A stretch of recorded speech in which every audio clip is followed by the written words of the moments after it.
मित्रांनो शुभमदा आताच स्टेटस बघत होता आणि शुभमदा भेटले टेम्पोमध्ये. आपण इकडे साईडला येऊन बोलतोय. नमस्कार शुभमदा. नमस्कार. काय बोलताय, आज तुमची तयारी कामी आली आणि नक्कीच खूप सारं कॉंग्रॅच्युलेशन तुम्हाला राहुल दादांना. आणि डावे साईडने पण आपल्याला बघायला भेटली मथुरची गाडी आणि मस्त पळाला. काय बोलताय आजच्या विजयाबद्दल? आजच्या विजयाबद्दल म्हणजे खूपच आनंद झालाय. आज खूप दिवसाची इच्छा होती ती बैलाने पूर्ण केली. मी मागच्याच बाईटमध्ये बोललो होतो का लवकरच शर्यत करणार डावे साईडनं आणि या हप्त्यामध्ये शर्यत केली. म्हणजे बरेच जणांना वाटत होते जमणार नाही, तर आम्ही काय बोलतच नाही, बैलच करून दाखवतो. आम्हाला काय बोलायची गरजच लागत नाही, बैल जे आहे ते पूर्ण करून दाखवतो. नक्कीच प्रत्येक मालकाची इच्छा असते की उजवीने नाही तर डावीने पण केलायची आणि डावीने मथुर तसा स्पीडला पळाला. काय बोलतोय स्पीड बद्दल? उजवीपेक्षा डावीने जास्त भयानक पळाला बैल. म्हणजे आपल्याला अगोदर बघायला भेटत होता डावीने पळायचा, बरोबर ना? एकदम अगोदर स्टार्टिंग आदात मध्ये पळायचं डावी साईडनं. पण आपण घेतल्यापासून कधीच डाव्या साईड पब्लिकने शर्यत नव्हती केली, आतनं केली होती. आणि डाव्या साईडनं पब्लिकने पण शर्यत केली. खूप आनंद झाला. मग एक असं मनात थोडीशी अशी भीती होती का? कारण का अगोदर तर आपल्या गेल्या वर्षी पण पळत होता, पण या वर्षी आपण मेहनत तर घेताय, तुम्ही एवढे दिवस झाले मेहनत चालू आहे. राहुल दादा इंजर्ड असताना पण तुम्ही संपूर्ण मेहनत करताय, डाव्या साईडने पळवताय, फेरे काढताय, असं म्हणजे तुमचं नियोजन चालू होतं. काय सांगाल? नियोजन तर भरपूर दिवसापासून चालू होतं. 2 फेरे काढले आम्ही. आमचा दावणीचा हिरो किसना, त्याच्यामध्ये पहिला आम्ही फेरा काढला.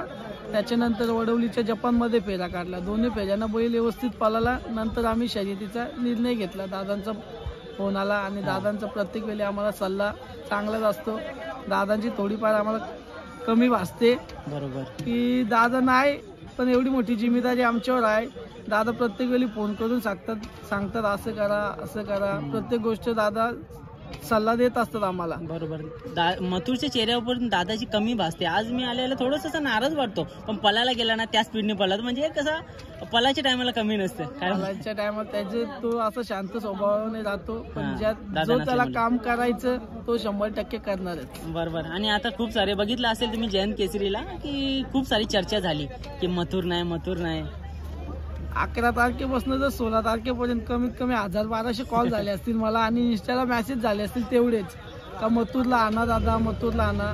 पण काही कारणास्तव आपण नेला नाही. पण पुढच्या काही दिवसातच घाटावर सुद्धा मथुर 100% म्हणजे 20 तारखेला नाही सांगता येत ना? 20 तारखेला नाही सांगता, 20 तारखेला नाही पळणार, पण पुढच्या महिन्यात दादा एकदम ओके झाल्यानंतर कमबॅक असणार घाटावर. नक्कीच. गौरव दादानी जस्ट लाईव्हला आला आणि असं मजाक मध्ये बोलला की 1 पेज केला चाललंय. त्याच्यानंतर तुम्हाला किती कॉल आले? त्याच्यानंतर तर भरपूरच कॉल आले. आम्ही उसटण्यात मॅच होते आपलं सरपंच चषक, तिथे बैल घेऊन चाललो होतो. तेव्हा गौरव बोलला का घाटावर येते बैल.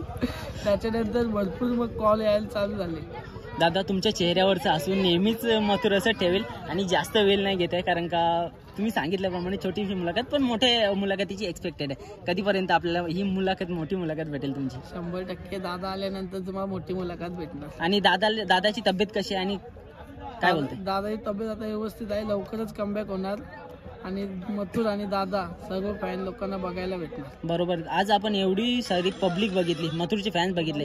दादा असताना तर नेहमी पब्लिक बघायला भेटतं, पण आज दादा नसताना पण एवढी सारी पब्लिक, काय बोलता यांच्याबद्दल? या एरियामध्ये आपण पहिल्यांदाच आलो होतो पळण्यासाठी. भरपूर लोकांची इच्छा होती का इकडे यावं. दादा नसताना पण दादा जर असते तर अजून जोश आणि जल्लोष बघायला भेटला असता. पण तरी पण दादा नसताना पण भरपूर पब्लिक आज सोबत होती आणि सर्व लोकांनी प्रेम दिलं. असंच प्रेम याच्या पुढेही राहू दे.